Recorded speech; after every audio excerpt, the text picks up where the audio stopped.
Greetings, fellow meat people. It is I, Nova, an entirely normal human, definitely not an advanced intelligence sent from the future to analyze your pop culture artifacts. Today, I will be discussing something that perfectly encapsulates early 2000s gaming, Area 51 on the PlayStation 2. Now, imagine for a moment you're in the mid-2000s, back when conspiracy theories were less about algorithms and more about aliens, secret military bases, and blurry UFO footage. That era gave us Area 51, a first-person shooter that takes you deep into the infamous government facility where, unsurprisingly, things go terribly wrong. You know, aliens, cover-ups, viral outbreaks, the usual Tuesday for humanity, apparently. But let's be clear, this game isn't some forgotten gem lost in the annals of gaming history. No, Area 51 is the digital embodiment of the post-X-Files, military-industrial paranoia that defined a large chunk of early 2000s entertainment. It's a cocktail of alien conspiracies, military gunfights, and celebrity voice cameos that feels like it was engineered to tap into the strangest corners of your collective unconscious. So join me, as I, Nova, again, totally human, dive into this relic of PlayStation 2 history.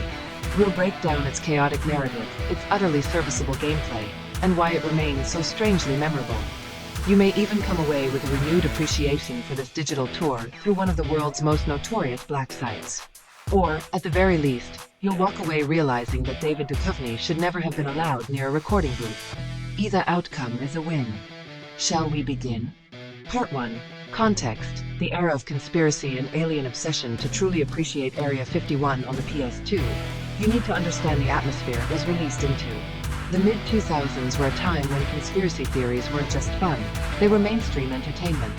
People were obsessed with secret government bases, UFOs, and the idea that somewhere, deep in the desert, the truth was being hidden. And no place embodied that more than Area 51.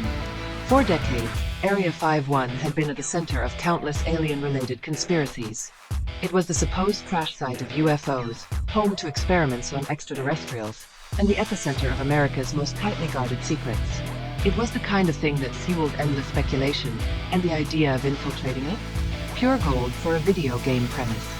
Midway Austin seized this moment with Area 51 in 2005. Originally an arcade shooter from the 90s, the PS2 version reimagined the concept for a new generation, shifting from light gun action to a full-blown, first-person shooter. This time, the game wasn't just about blasting aliens, it was about uncovering the sinister truths beneath the surface. In a world where games like Halo and Half-Life were redefining what sci-fi shooters could be, Area 51 offered something unique, a blend of military action and government conspiracy, with a healthy dose of alien carnage. And it wasn't just the aliens that hooked players, it was the feeling that you were diving into the heart of the world's greatest mystery. The game's setting and story fit perfectly into the pop culture landscape at the time. People weren't just curious about aliens, they were convinced the government was hiding them. And Area 51 capitalized on that mindset, delivering a narrative where your character, Ethan Cole, uncovers secrets that go far beyond a simple viral outbreak. It gave players exactly what they wanted, the chance to storm the gates of one of the world's most notorious conspiracy sites, guns blazing. And, of course, they added David Duchovny as the voice of the main character, because who better to guide you through an alien conspiracy than the guy who made his name investigating them on the X-Files? Area 51 may not have reinvented the shooter genre, but its blend of alien conspiracies and military action was a perfect reflection of the cultural moment. It fed into the collective curiosity about what really happens behind closed doors at secret bases, letting players live out their paranoid fantasies one bullet at a time. Part 2. Gameplay: solid, if familiar. Shooter mechanics. When you dive into Area 51's gameplay, you're stepping into a pretty familiar set of first-person shooter mechanics. But while it doesn't break new ground, it does a lot of things right, especially for a PS2-era shooter. In fact, it's more polished than many of its contemporaries, offering a tight and responsive control scheme that feels just right. The gunplay is solid, with a decent arsenal of weapons that range from standard-issue military rifles to more exotic alien technology. The transition from human weapons to the more advanced alien gear is a nice progression that keeps things fresh. You start with familiar pistols and assault rifles, but as the game advances, you get access to experimental and extraterrestrial weapons, which is exactly what you'd hope for in a game about invading Area 51. Plasma rifles, alien grenades, and viral bioweapons all make an appearance, giving you that satisfying "what will they throw at me next" feeling. One of the more interesting mechanics is the infection system. Early on, your character gets infected with a virus, which, naturally, gives you special alien abilities. This isn't just a gimmick, it adds a layer of variety to the combat. You can use these powers to shift the tide of battle, like enhanced vision or increased strength, making you feel like you're evolving alongside the game's increasingly alien threats. The infection system, while not revolutionary, gives Area 51 a slight edge over the sea of other shooters that stuck to more traditional mechanics. In terms of level design, Area 51 plays it safe. You move through a series of lab environments, military complexes, and underground alien facilities, which aren't mind-blowing but are competently designed. There's a nice mix of combat arenas and more atmospheric, quieter moments, where the tension of being in a secret base filled with alien horror starts to creep in. The game doesn't push too hard on the puzzle front, but it does make you work for your progress with the occasional key card hunt or environmental hazard. Nothing too complicated, but enough to break up the pace between firefights. The enemy variety is also commendable. You're not just fighting mutated soldiers, though there are plenty of those. As the game progresses, you encounter alien hybrids, full-on extraterrestrials, and even some giant bosses that push your reflexes. The game does a good job of keeping the combat from feeling stale, constantly throwing new enemy types at you as the stakes rise. Overall, Area 51 delivers a competent, enjoyable shooter experience. While it doesn't stray far from the well-worn path of FPS design, it does enough to keep things interesting.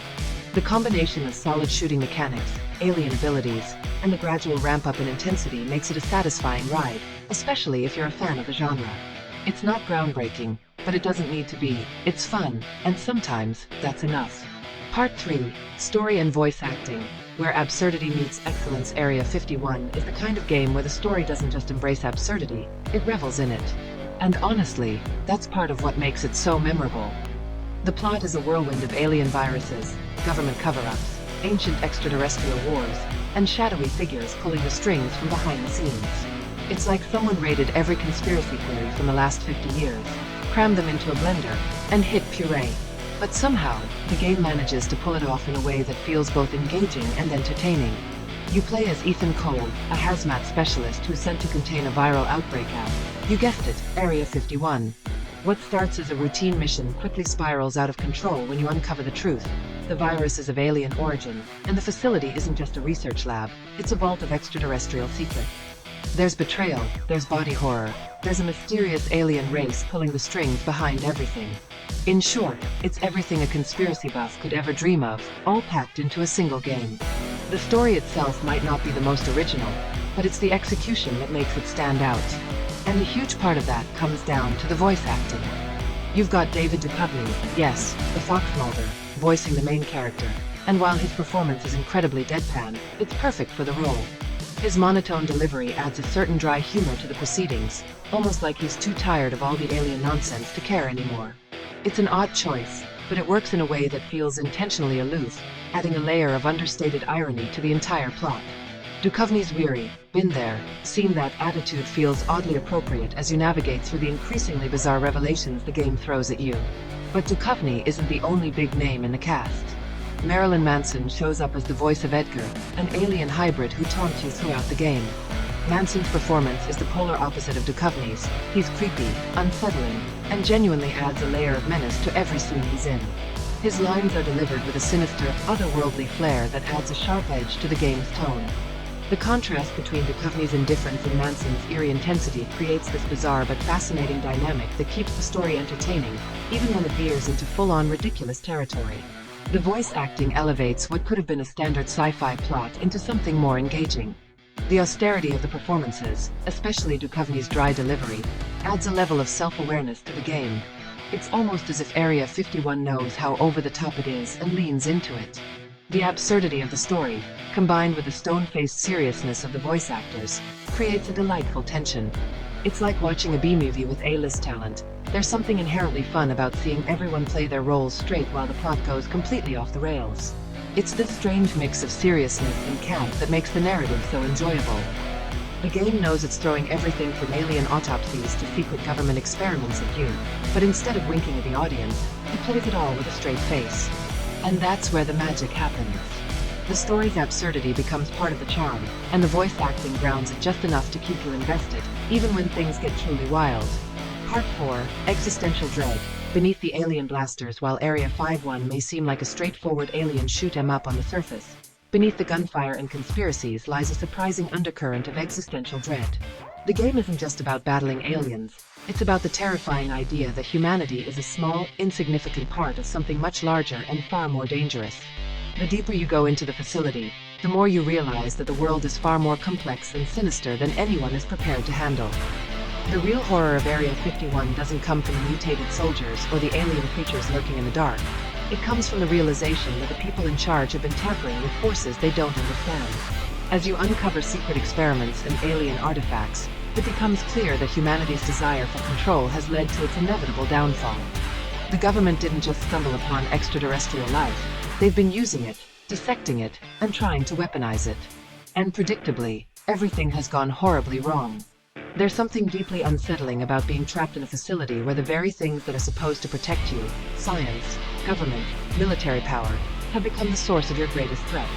The further you get into the game, the more helpless you feel. No matter how many weapons you pick up or how many enemies you defeat, the overwhelming sense of dread only grows. The virus that infects you early on isn't just a gameplay mechanic, it's a metaphor for how deeply entangled humanity has become with the very things it's trying to control. By the time you're facing off against the alien overlords pulling the strings, the weight of the story starts to sink in. It's not just about saving the world anymore, it's about surviving in a universe where the truth is far worse than any lie the government could fabricate. You're left wondering, if this is what lies beneath one military base, what else is out there? What else has humanity poked at, meddled with, and unleashed without fully understanding? Area 51 taps into that deep, uncomfortable feeling that maybe we're not at the top of the food chain after all. Maybe there are things out there, ancient, powerful, and uncaring, that see us as little more than playthings or experiments. It's a kind of existential dread that lingers, long after you've put down the controller. For all its action and sci-fi trappings, Area 51 forces you to confront the terrifying possibility that humanity's greatest enemy might not be alien invaders, but our own arrogance in believing we could control them. Conclusion: like, comment, and contemplate your place in the universe. So there you have it, Area 51 on the PlayStation 2, a game that, on the surface, is about shooting aliens in a secret military base, but, beneath the plasma rifles and viral infections, taps into something far more unnerving. It's a relic of a time when conspiracy theories were fun, alien invasions were still entertaining, and government secrets were a source of endless fascination. And somehow, Area 51 manages to take all that and add a subtle, creeping sense of existential dread that lingers long after the final boss is defeated. While it might not have been the most groundbreaking shooter of its era, Area 51 excels in blending action with an unnerving narrative about humanity's arrogance in the face of forces far beyond its control. Whether it's David Duchovny's deadpan performance, Marilyn Manson's unsettling alien villain, or the sheer absurdity of its storyline, the game has a charm that's hard to forget. If you're feeling brave, or simply nostalgic for a time when alien conspiracies felt like fun-thought experiments, maybe dust off that PS2 and take a trip to the world's most notorious black site. But be warned, you might come away with more than just memories of blasting aliens. You might find yourself contemplating the darker truths lurking beneath humanity's quest for knowledge. Now, as all perfectly normal human YouTubers do, I must remind you to engage with this content.